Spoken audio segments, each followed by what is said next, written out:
రాష్ట్ర జైళ్ల శాఖ దేశానికి ఆదర్శంగా నిలుస్తోందని జైళ్ల శాఖ డీజీ సౌమ్య మిశ్రా అన్నారు. హైదరాబాద్ నాంపల్లి ఎగ్జిబిషన్ మైదానంలో జరుగుతున్న 84వ అఖిల భారత పారిశ్రామిక ప్రదర్శనలో ఏర్పాటు చేసిన స్టాల్ను సౌమ్య మిశ్రా ప్రారంభించారు. రాష్ట్రంలో ఉన్న జైళ్లను అభివృద్ది చేయడమే కాకుండా ఖైదీలకు వివిధ రంగాల్లో శిక్షణతో పాటు విద్యను నేర్పిస్తున్నారని సౌమ్య మిశ్రా తెలిపారు.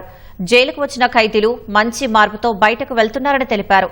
ఖైదీలు తయారు చేసిన వివిధ వస్తువులను పరిశీలించిన డీజీ ఎగ్జిబిషన్ కు వచ్చేవారు స్టాల్లో ఏర్పాటు చేసిన వస్తువులు కొనుగోలు చేసి ఖైదీలకు ప్రోత్సాహం కల్పించాలని కోరారు.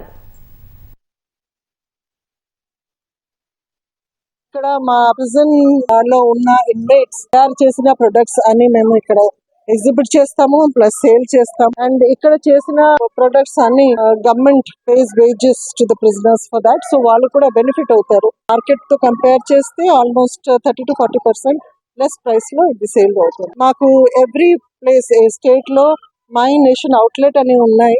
సో అక్కడ మేము ప్రిజన్ ప్రొడక్ట్స్ సేల్ చేస్తాము. So I request and encourage everyone to buy our products and encourage the department.